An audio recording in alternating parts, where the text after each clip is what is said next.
Oh, there it is. Do you want me to erase that whole thing? If you want. I'm going to put the NBA theme song on, start off the show.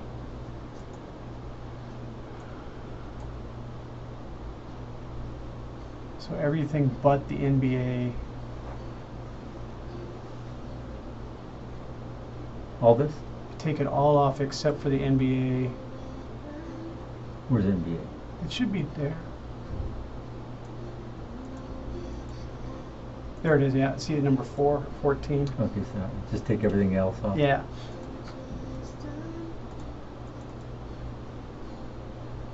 This one right here? Right below it. See, right there. That's it. Okay. We'll do breathe and then we're going to go.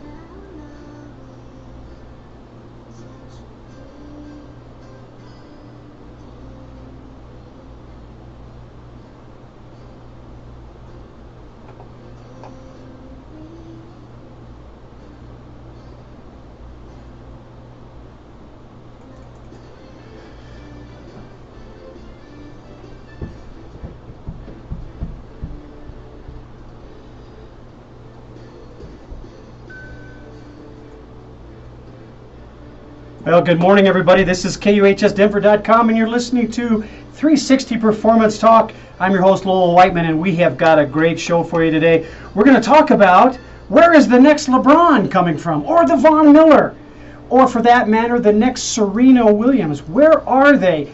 Do we build them up and train them, or are they just born and brought into this world as an organic, natural force of performance? Well, in the light of the metaphor that's being created by the NBA playoffs and the finals, we're going to talk a little bit about that and continue to talk about LeBron James and his wonderful, wonderful first game of the NBA Finals this week, set in Oakland, California against the Golden State Warriors. As you can see behind me on the monitors, we've got some of that film there playing behind me about, I don't know what to call it. LeBron was definitely frustrated, and yet, in his post-game remarks, when asked by the press, hey, what do you think? Did you know that J.R. Smith knew that we were tied or ahead, or what did he know? What do you think he knew? Well, as a true leader who has been trained or perhaps just naturally has these skills, and we'll talk a little bit about that, but in this case, in the real terms, he backed up his teammate. He said, that's his mindset. I don't claim to know what he's thinking at any particular time. It is what it is, and we'll deal with it as a team. And that, I think, is commendable as a leader. And we're going to talk a little bit about how does that come up. But some more information, though, about the scenario around the game last night and the theme we have today on 360 Performance Talk is about replacing yourself. Is in the off season, does a LeBron James or Steph Curry or Aaron Rodgers or Peyton Manning, who's now since retired, did they think about who's going to be their replacement? Who's going to find the path to the greatness that they've experienced? Are we training those young people? Are we looking for them to be trained? Or are we just looking to find them because they're naturals? They're out there, they're performing, they're naturals. I know if you look back at the history of LeBron James, many people saw his potential early on in both middle school and high school when he was at the preparatory school. And the name escapes me. So if you're out there listening to us, send me a message on my Facebook page and let me know what's going on out there. I'm going to dial up my Facebook page here on a live feed for y'all. Get us in the know. You've got us already on KUHSdenver.com Facebook page, as well as KUHSdenver.com on the internet. please dial in and push the live button and listen to and watch our show today. We're talking about where is the next LeBron coming from? Who's going to be responsible for finding that person? And maybe it's just that person and their natural skill set that is going to find its way to us here on a basketball court, a football field, what have you. And before I get too far into it, if you haven't noticed already, if you're watching me here, I've got my my celebratory garb on. I'm trying to project color and differences. And now some people I know call this hideous. They just think, well, this is over the top. Well, listen, this is designer jam right here. This is designer Hawaiian jam. I mean, if I'm rocking the white sands of well, I don't know if they're white anymore. They've been orange and black due to the well, predictable but inconvenient volcano eruptions. It's probably not a lot of walking on the beach happening there these days. You've got that volcanic ash stuff going on in the air. So, but I digress. We're gonna continue with our talk about LeBron James and the talents of LeBron James-esque players in any sport. And how do we find the next one? I mean, LeBron's not going to be around forever, nor is Steph Curry or Durant. Kevin Durant's not going to be around forever. All those idyllic players that make up today's greatness on the courts and on the playing fields, does it come from coaches? Who thinks about this stuff? Now, recruiting is one thing, but I mean, it didn't take a lot of really insightful recruiting to know that LeBron had some talent and that he was going to make an impact on the game. But is that the only thing you look at that defines who and what a LeBron is? I don't think just any elite athlete has the same kind of post-game interviews that LeBron did last night. He was truly a leader. And listen to this. I mean, just on the statistics part, not looking at him as a human being, but just as a statistic, LeBron has been phenomenal. In 48 minutes of play last night, he had 51 points from a 19 of 32 shooting spree and 3 out of 7 from the three-point line. And one would say, that's just an oddity. He outsurpassed Michael Jordan's record of 50 in a finals game. But prior to that, against he had 48 points, and then in the Celtics game, the last game of the Celtics game on the 25th, he had 46 points. So this is not a fluke, as most of us who follow basketball, NBA basketball, and LeBron James know he's not a fluke. He's not a just a flash in the pan sort of thing. So the Wall Street Journal, Jason Gay, in today's Washington, gosh, I want to see Washington all the time. The Wall Street Journal, he says, I want to give LeBron James a hug. And when I saw that line, I said, I want to give him a hug too, because that was extremely disappointing. I mean, his gesture on camera when facing J.R. Smith was like, what? Why didn't you just shoot it? Regardless of the situation, whether you thought, okay, we're tied, all right, I still should shoot it. We're down by 1, you still should shoot it. Even if you were up by 1, which is extraordinary, because if you rebounded the ball, you definitely were not up by 1. It was only if it went through the hoop and you didn't rebound it that you would have been up by 1, and it would have been a moot point and a difficult challenge for Golden State to get to the other end in less than, it was like 0.3 of a second or something. It was something insane from time. But he didn't. In fact, it's timely that it's playing behind me, that rebound and those expressions. He's been in the league a long time. Now, as I say that, I also know that J.R.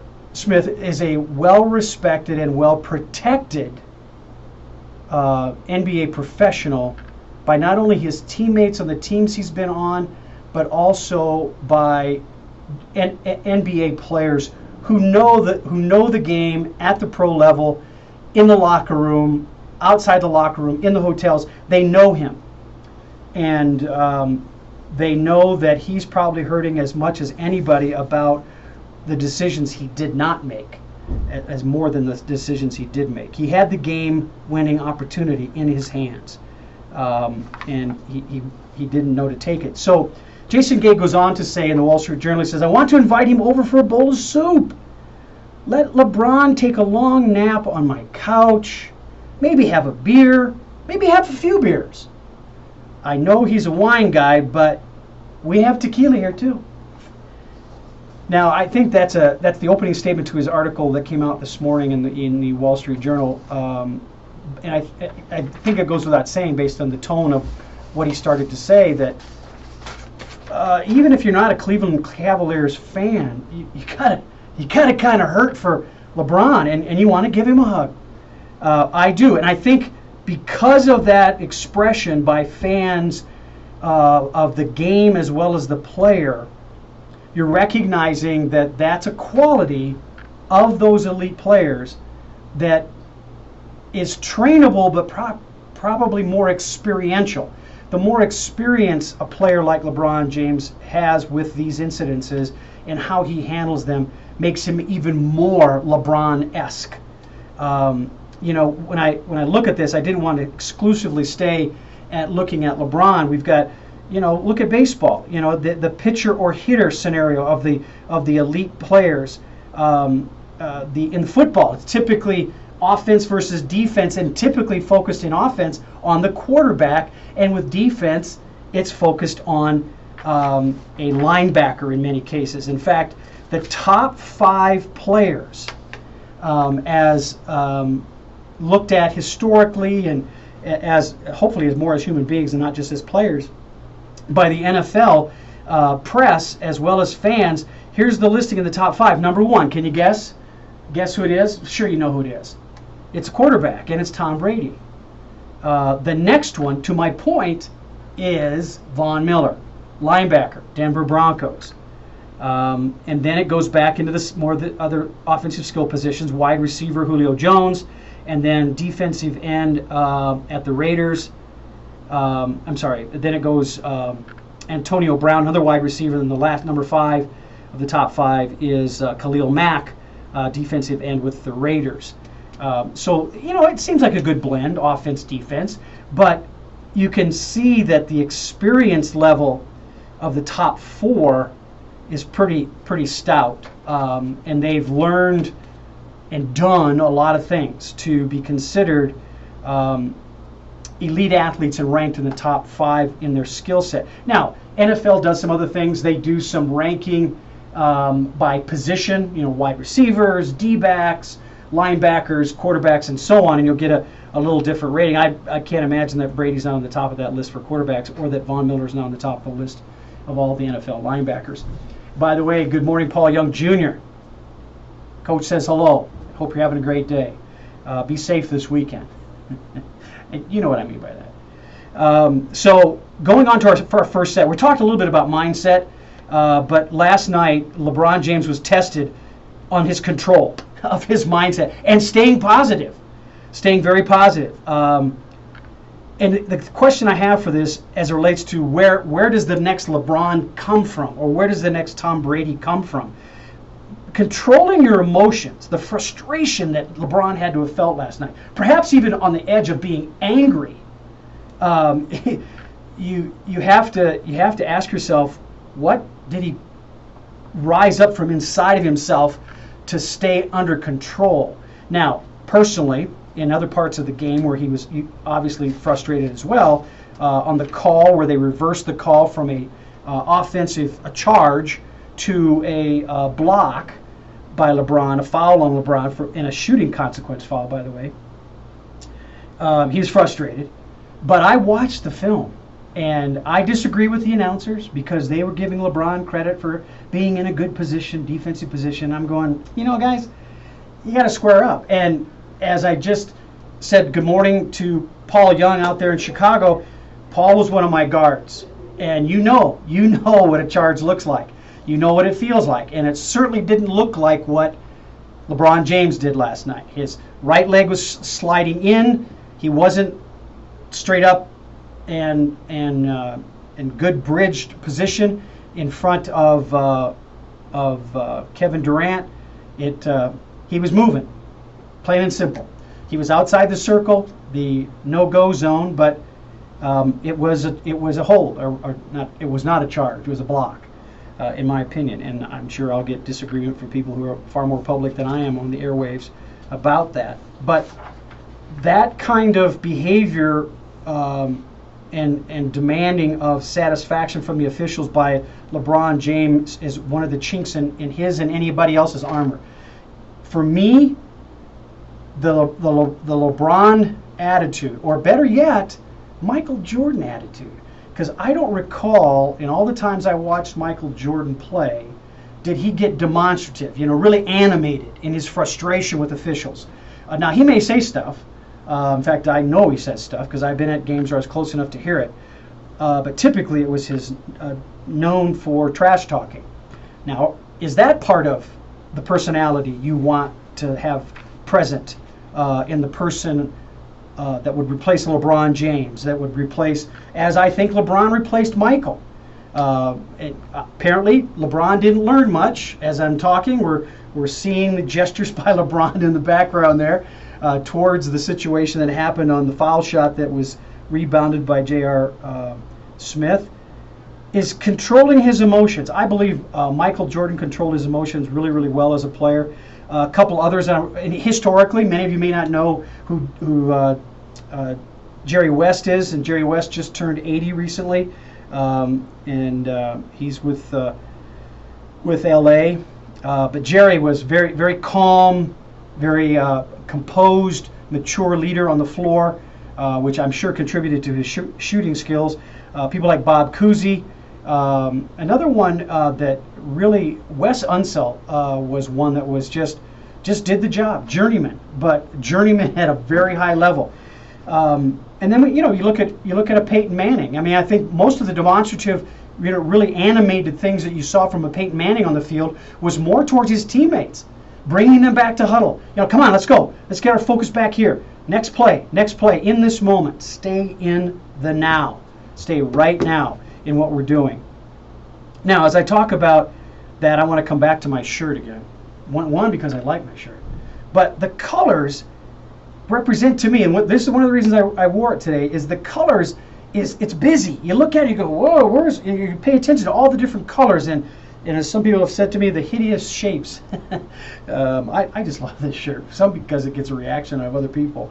But I just like it. And that's one of my points here, is that there are certain things in your environment that push your skills. Now remember, my definition of skills are things like what you're thinking about, how you're focused on your breathing rhythms, and how you're really getting yourself back to center when you got all this color flying at you and all this distraction that may push your emotions to a level of being out of control. What skills you use to get back in control? Your resiliency. How big is your resiliency?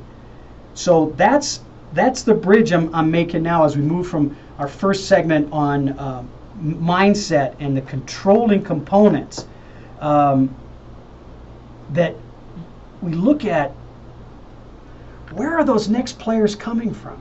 Where's the game going to go if we don't continue to either develop who we have to be the LeBron, to be the Mark Spitz or the Michael Phelps? In fact, in the swimming world, I think that the Michael Phelps, in his own words, has said Mark Spitz was a huge motivator for him when he was a kid learning how to swim, as was his mother. His mother saw something in him that swimming was going to help facilitate a better lifestyle for him, a higher quality of appreciation in her son. And it's in baseball. Another example would be Sandy Koufax. Who was going to replace Sandy Koufax? Well, a few generations later, it was Kershaw at the Dodgers. And you might say to me, well, gosh, there's all kinds of other players out there that it's not always a pitcher. that needs to be looked at. I mean, many teams have different philosophies on is it pitching or hitting that really is the crux in winning those close competitive games, or is it both? You know, I'm going to look at what I have right in front of me right now. In baseball, the Kershaw, the pitchers, if you will, of the world don't necessarily reach the top of the heap as it's rated by fans. In fact, the #1 rated player for 2018 in Major League Baseball, as it probably was in 2017, I didn't look, so I'm not sure, is Mike Trout. Jay Jaffe's comments, one of the writers, he says, Trout's combination of power, speed, and defense make him the game's best player by a wide margin. His 26.7 WAR over the past 3 years is about 5 wins ahead of second-ranked Jose Altuve. Now, I want to point out something here. Everything that Jay Jaffe just wrote down here, this was a Sports Illustrated comment that he wrote, is about numbers and data. Where are his remarks about Mike Trout as a teammate? Mike Trout's resiliency? How has he shown us how he has come back from adversity on the field when his glove didn't go the right way or the way he wanted it to? It's really interesting to me about what we're not looking at the human being. We're not looking at the whole person. So I'm kind of suspect as to whether or not we're going to be able to find replacements for these highly competitive and proficient athletes, or not even the athletes. Well, let's talk about performance, because at 360 Mindset, our premise is to look at performance skill sets and improving performance of elite performers. So it doesn't matter whether it's the boardroom or the ballpark. We're looking at those strategies and methods that make people consistently excellent. So we're trying to stay in that genre here for today's show, because where's it going to come from? Are we paying attention to it? It's important for me to make sure that I make these statements, because we've got so many different ways of looking at people, but they're not looking at them as human beings. They're looking at them as a statistic. As I say that, I want to recognize Andy. Good morning, Andy. I miss hearing you call out the games at good old Peak to Peak. Have a great day today. Send me your comments, people. Give me a Facebook shout out, and send me your thoughts about our today's topic, which is, where's the next Lebron? Where's the next Von Miller coming from? Where is the next Michael Phelps coming from? And is there anybody that can repeat Kershaw on the mound? Or, in this case, I was talking about Mike Trout with the Angels.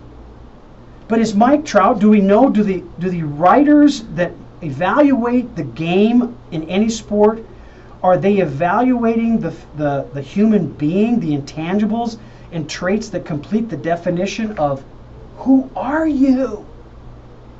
All the colors that make you up. Yeah. See, I have a purpose for wearing this shirt, people. I like it. You're listening to KUHSdenver.com. I'm Lowell Whiteman, your host of 360 Performance Talk. We talk about performance issues, and today we're investigating whether or not there's a process for finding the next Lebron.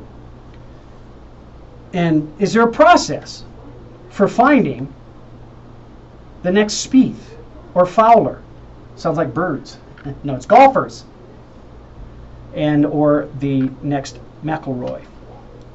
So that's what we're talking about. Before we go into too much more depth on that, let me just point out that, when you're out there working out, getting all sweaty and, playing in the dirt and, sliding to second base on a steal, or you're, grunting around working out as a lineman in the offense and just getting dirty and stuff, and you need to clean up. I mean, really clean yourself up and kill 99.9% of the germs.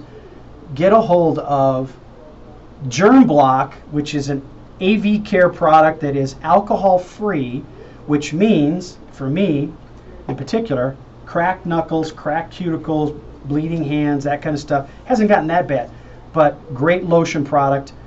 just go to my website and send me a note, and I will send you a free sample with the wonderful lanyard on it. This is awesome, awesome stuff.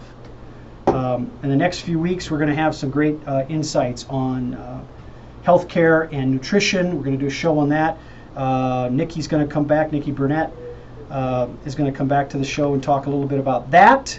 But enough of that. That's our little break for the positives on product. But we're talking about skills, getting back to center, controlling your emotions. And here's what I'm going to digress a little bit, because, you know, if we're going to look for a replacement for the LeBron Jameses of the world in any sport, one would tend to look at the team you're currently playing for, right? Whether it's an international soccer team, or it's rugby, or it's American football, baseball, track and field, golf, whatever it may be. You're looking to the current members to see, do they have the stuff? Are they bringing it consistently at a level that is going to help them arrive at their definition of the LeBron-esque skill sets and traits? I pointed out a couple already this morning when we talk about mindset. It's known that LeBron has a strong mindset and discipline for training. If you look at any pictures of LeBron coming into the league in his first year, his rookie year, or even his prep school work, because, you know, he went right from prep school right into pro basketball, he's come a long way. Muscle mass, built a lot of strength, which hasn't sacrificed his quickness. So on the physical side of things, more than likely, a great team around him has listened. Just like a Von Miller. Von Miller's the same way. I'm amazed at how injury-free a Von Miller has been, but it's a testament to his workout schedule and his commitment to staying strong, but not without connecting the intangibles. His breathing methods, his taking time for himself. Like right now, NFL guys are getting ready. They've got some mandatory OTAs right now for the next few weeks in June. And then they have a little brief break before everybody comes together. Hopefully all contracts are signed and everybody's on task. And they get down into August and preseason play. But during that time, a Von Miller, a Shaq Barrett, a Brandon Marshall, whomever it is, the ones that are consistently delivering highest performance possible have characteristics that are connected to both their physical capabilities and the intangibles that define who they are and why they show up. Now, one could say, why did J.R. Smith show up last night? Because if he hadn't been there, somebody else might have rebounded and put the ball back. Well, but that's a coach's call. He gets on the court because he's part of the team and he contributes, and there's reasons for him to be there from a physical side. But one of the differentiating things with intangibles, and good and bad, is the intangibles, if they're missing, create situations like last night with J.R. Smith and the Cleveland Cavaliers losing in overtime. Not just casual loss, but I mean double-digit loss in the overtime, which means there were some intangibles that didn't step up, the resiliency component for the Cleveland Cavaliers, to just give them a resolve that they weren't going to let that particular thing bug them. And they didn't snap back very well. And that's where I would recommend to us a LeBron James in the locker room and during workouts to select words carefully that ask and share encouragement, but at the same time share the realities of what we've got in front of us and what we've done. We need to make sure that you don't let those words go unsaid, because you don't know, if you don't speak it, if you don't say something to JR, if you don't say something to the other players on your squad, then you're not getting clarity of what are the expectations. JR, I expect you to know what the score is and what the time on the clock is, how many fouls we have left to give, how many timeouts we have, because that's important. If you mess up on that stuff, the consequences are lack of mental focus, frustrations, anger, and on the game definition side, if you call a timeout and you have none, technical foul. One would say you should probably call a timeout on that shirt. I won't do that. It's a distraction to my competitors. No, but seriously, it is the skills of staying in the moment are supported by you understanding what works for you. And I think that's a huge thing that is throughout the things I've discovered about athletes in the elite place in their game. For example, let's shift to golf for example of that. You've got in the top ranked guys out there, the top 5. Here are 3 guys in the top 5. Fowler, who's number 3, Spieth, who's number 2, and McIlroy, I think, is number 6 in the top 10 of golfers. Now, and what's interesting with golf, it's not just about their statistics with golf. It's also about who they are as people and their contribution to the game and their response to the game. And, in addition to winning the trophies and the money and, all those really very tangible, very specific, in some cases impersonal measurements of the success. But that's not how you replace the LeBrons. You don't just look at the trophies and the ribbons they won. You look at what they've done and how they manage themselves and utilize skills to transfer their energy to others. You've heard me talk about pushing the circle here. I want to bring you to shift from golf to Steph Curry last night. Steph Curry, he didn't have as great a scoring game as LeBron James, but I believe that he has some of the skills that I want in the LeBron-esque kind of player if I'm trying to replace those people. Like his passing last night. He drove to the hoop and had such a great pass, he surprised his teammate.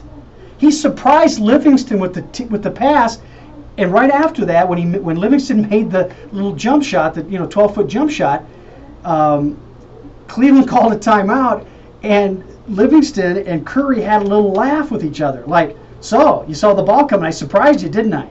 And, Livingston, you could just tell by the nonverbal interaction what they were saying.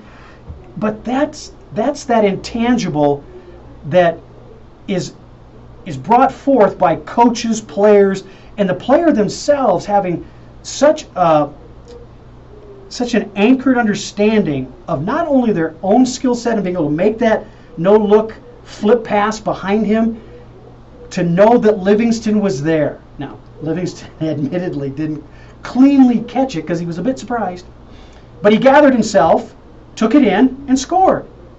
And you don't make those passes, and from someone who played basketball up to a college level, you develop that trust because of conversations you've had with them, mistakes you've made with them, but you come back to trust them. So in that example with Livingston and Steph Curry, take a look on Sunday. How are they going to treat J.R. Smith? How are they going to incorporate him into the game? I'm betting you some people are out there saying, I don't think he'll see the floor. I would tend to disagree with you. JR is one of the best defenders out there. He's tenacious. He hustles. The difficulty is that I believe J.R. Smith's grasp of his intangibles, understanding his level of confidence, his mindset, and the skills he uses to keep himself in that space and centered are not as good as LeBron. But they could be trained. He could learn from LeBron if they're willing to back him and stay with him again after this mistake he made last night. And I say mistake with a bit of reluctance. It was a choice. He made a choice based on the information he knew. I don't know that we can go as far as saying it's a mistake without being a bit hurtful towards the individual. But in that environment, and this is our segue into the next segment on mental conditioning, which is all about the environment.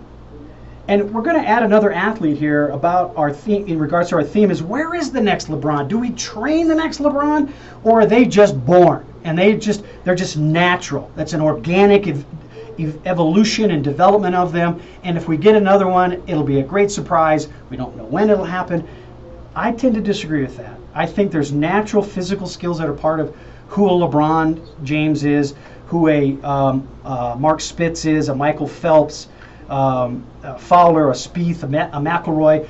Pick the sport. Whoever's the champions of the sport, they have certain characteristics and traits that evolve into skills, and many of them can be influenced by trained components like resiliency.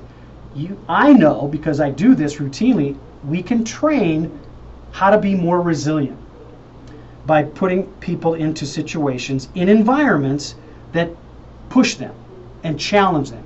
Here's one of those challenges.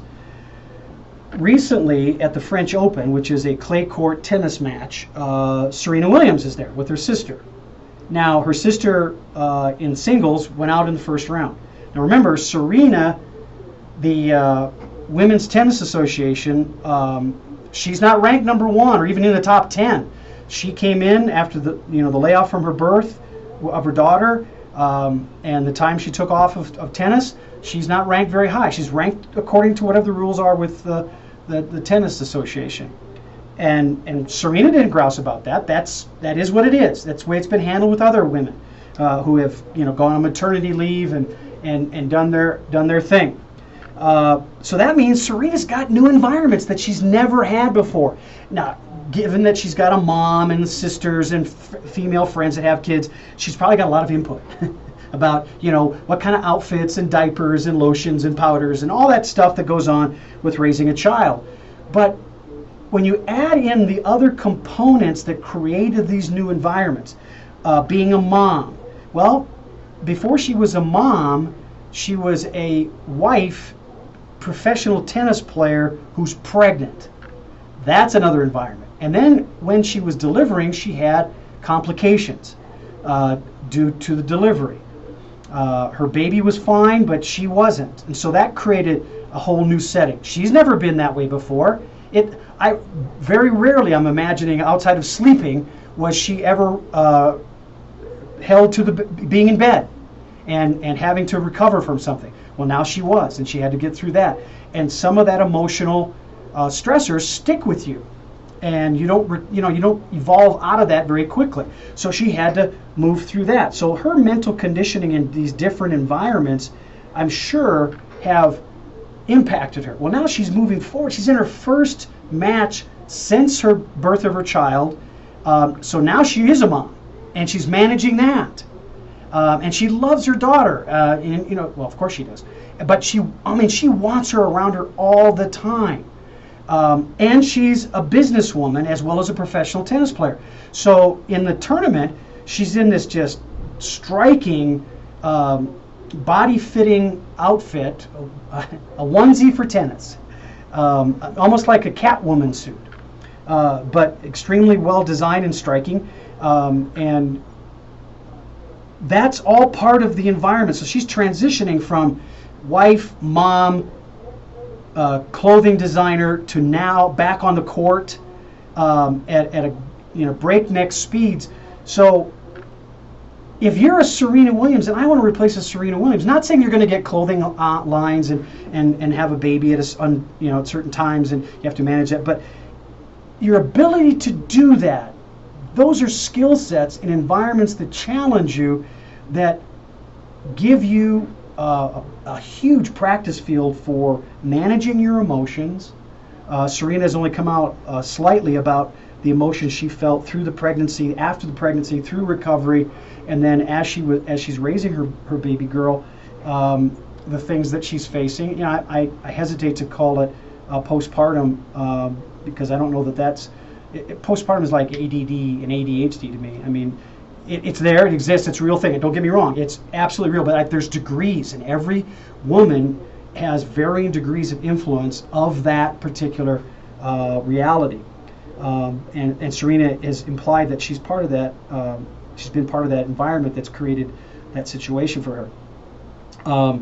So I'm just really curious. Are we doing what we need to do to promote the game and playing the game, or are we more into promoting the imagery, not the character, not the intangibles and their connection to the physicality of the game? I think Serena, as we move towards the end of our show today, she's my quintessential example, because she's got lots of different environments that are testing and challenging her, some of which men don't get a chance to be part of. And yet this morning, and we get to be part in a small way if we take the step to do that, and one of those steps is recommended this morning in Good Morning America. The medical professional they put on the show to advise the audience talked about Serena and postpartum and said that men need to be engaged in this situation. Women should not be left alone to handle it. Now, that doesn't mean we run in our white horses and try to, make things better and great.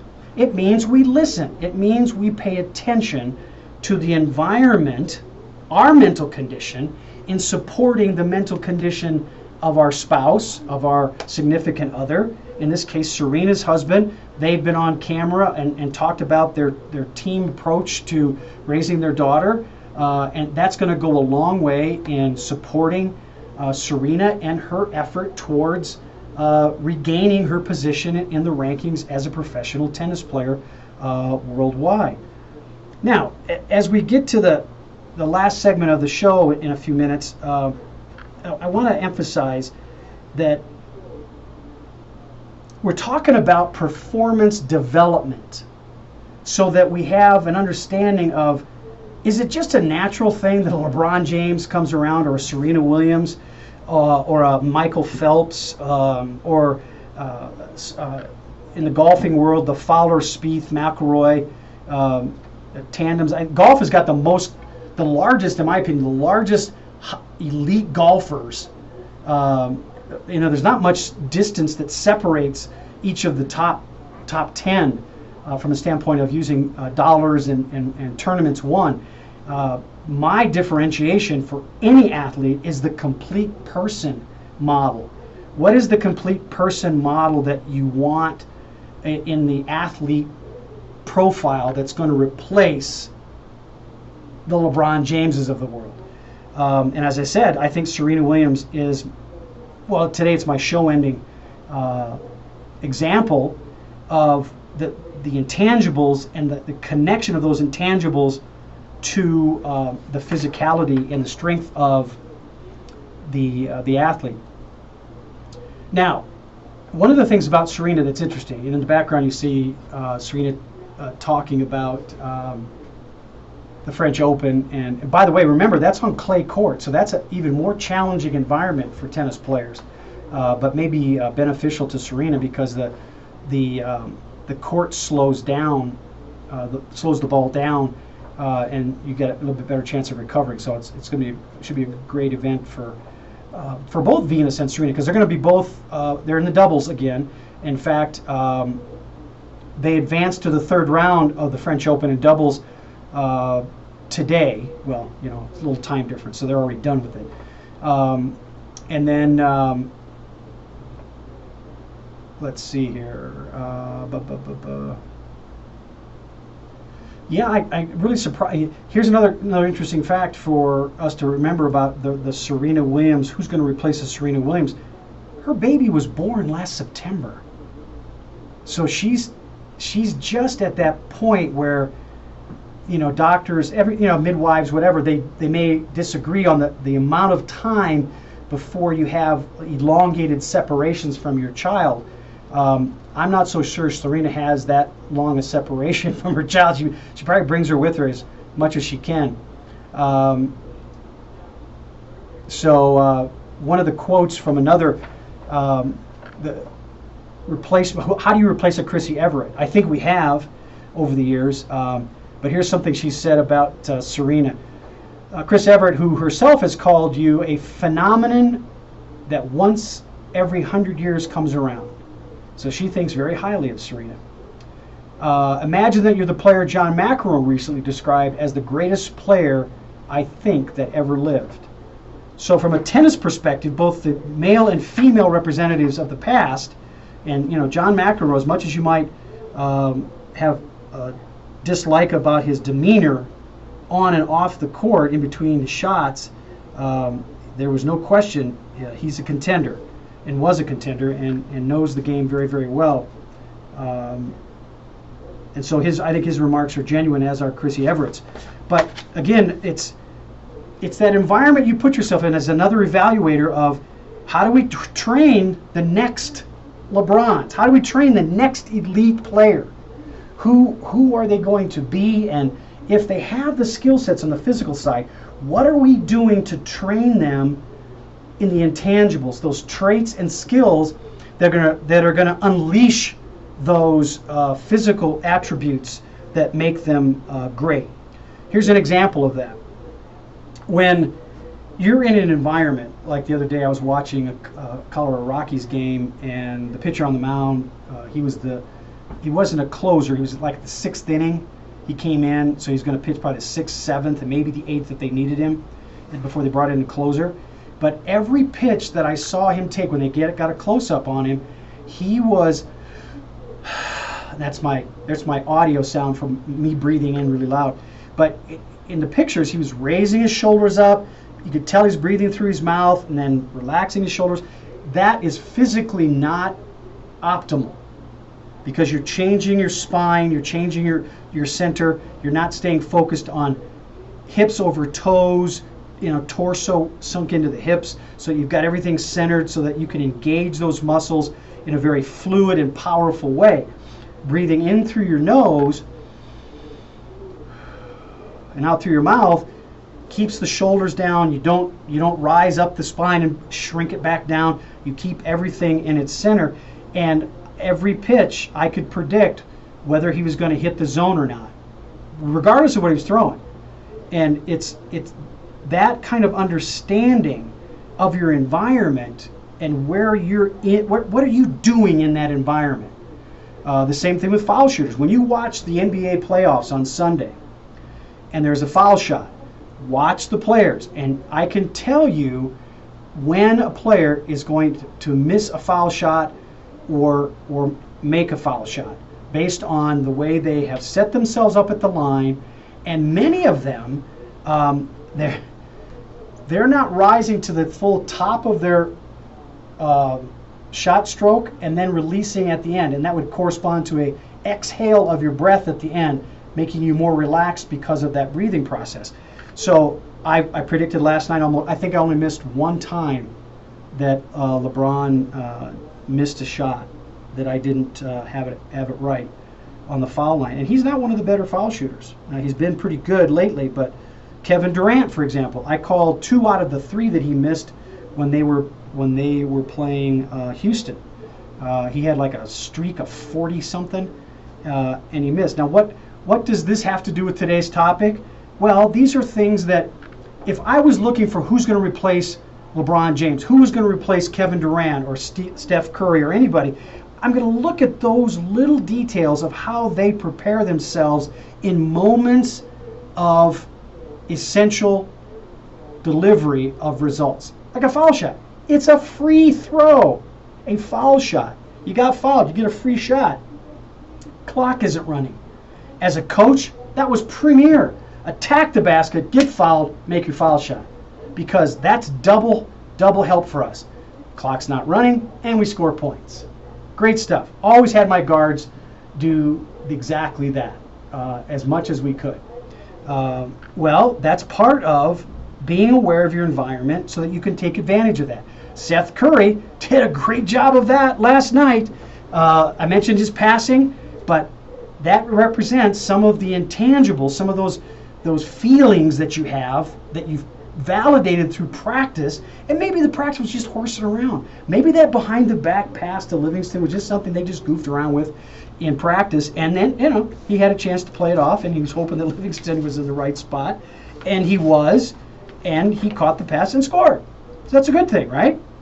Well, that's a great lead also into our last segment on performance results.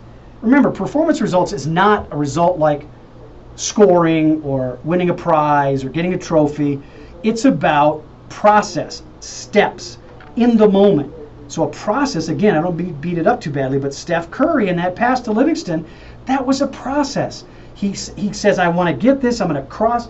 He may or may not have said this. But he drives across the lane, draws the two defenders, and he knows the process is, if I get that set up, I've got a free open pass behind me to Livingston. In that case, it was Livingston. It could have been anybody on his team, but in that case, it was Livingston. And that's a process. May or may not have won the game. He made the shot, so that was an end result, a performance result at the end of that process. The same thing with regard to the movement on the floor and the aggressiveness on the switching. If you noticed in NBA basketball, switching is a big deal. A lot of switching going on. A lot of extending your arms and delaying someone so that your teammate can recover. Those are all small processes that have success or have performance results to them. I got through the screen. I got recovered to my guy. You know, and sometimes the performance results are individual. You fell down. You have to hustle because the ball just transitioned past you. I've got to get back into a spot. Are my eyes up? Am I looking down the court to see who's open that I need to go to defensively? And am I communicating that to my teammates? I got him, I got him, I got him. Those are some examples of processes that deliver performance results that are going to have an impact to the conclusion of the contest, but don't necessarily guarantee that you get the trophy. LeBron had 51 points. There's not a W in their scoreboard for last night's game because some of the things that happened were not in LeBron's control. The ball wasn't in his hand. He didn't get the offensive rebound. J.R. Smith did. So performance results many times aren't you, but the performance result that you don't control could be the resiliency, your ability to come back. So last night's game was also an example of team performance results in one moment.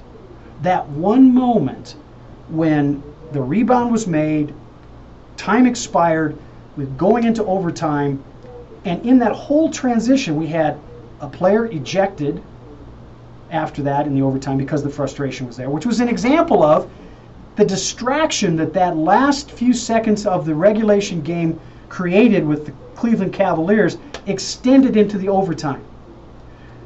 So when we go back and we look at what was the mindset, the skill, and mental condition of the Cleveland Cavaliers to develop performance results in those moments, in those processes? Well, a technical foul and an ejection, that was a process performance result. Not a good one, but it was tied to skill sets and intangibles that you want to have in the LeBrons, but it didn't make its feelings known. It didn't have an impact on the Cleveland Cavaliers because they didn't respond resiliently and have results that gave them a competitive advantage against the Warriors.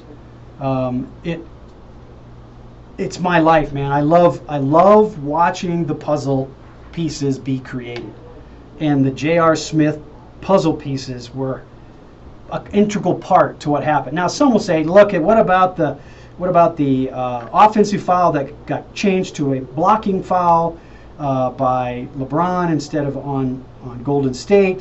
What about the other frustrating calls that were made by the officials?" You know what? When the officials examine the game and then the NBA puts out a report about, now I learned this last night too, they do a play-by-play report, the NBA does, that doesn't get publicized. Only the last 2 minutes of calls get distributed to announcers and the teams about the officials. But the NBA has an entire play-by-play review and comments about that. Well, I think that would be great to see from this point of view. I want to see the performance results and the consistency of the officials on their calls to each team. And just in my looking back and reflecting on the game, I think they might have been pretty well balanced. I don't know that Golden State got any more calls their way than Cleveland did. And I think that both teams competed strongly, fairly, with the exception of that pushing match at the end there that caused the ejection. I think the game was well played from start to finish.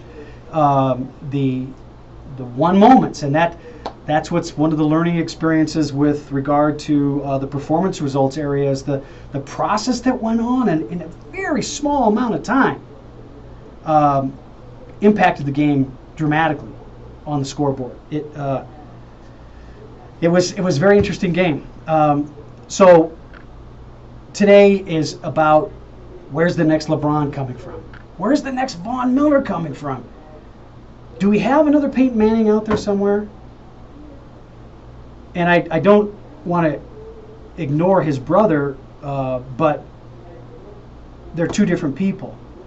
And I'm looking at the skill sets that have created, and the intangibles in those skill sets that have created these champions. But champions not just on the field of play. Champions as human beings, consistently delivering performance that shows they have a consideration and balance for where's their mindset when they start the day. Are they in control of their emotions? If they become frustrated or angry because of the competition, are they able to come back from that and bring it back to center flow? So are they using skills to do that? Are they breathing properly to stay centered and be mindful of their presence and the details around them, so that those skills then continue to maintain their mindset at its highest and most positive level? And then going from there in trying to find the next LeBron James in whatever the sport is, are they aware of the environments they're in? So that, you can't control what you don't know.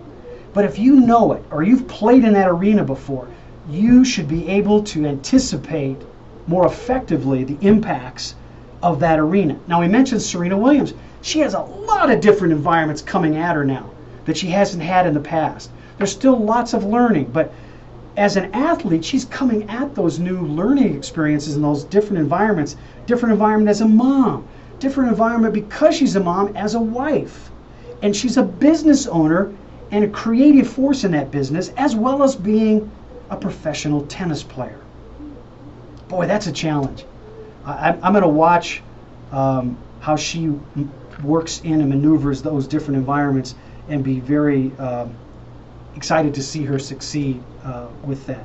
And then as you end this with performance results, are you looking at it in replacing the LeBrons? Finding the next LeBron is someone who says, look it, I'm going from one step to the next, and dealing with what I can control, with processes that I've practiced and used to get results that I want. And when I put them collectively together, I'm going to accept whatever outcome comes my way. Because you don't have any guarantee of the processes that you connect are going to get you the championship. LeBron scored 51 points last night. 51. He had 8 rebounds, 8 assists, and 1 steal. That's a pretty good game. Didn't win the game.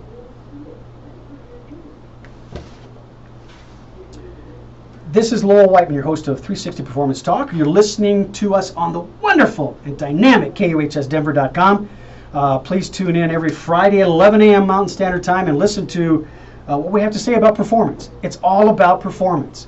And I'm just excited to be part of this process and stay in each moment to deliver the results that I want to deliver. And by the way, Sunday, listen and watch the NBA Finals and see if you can find the next LeBron James.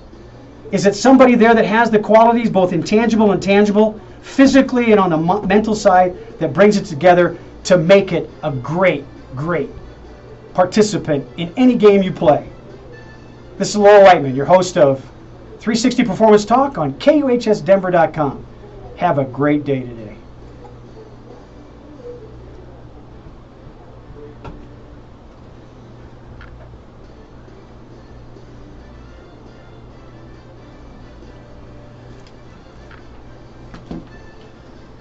Hello, everybody out there. If you're an NBA fan, tune in on Sunday, or maybe it's Monday for you guys.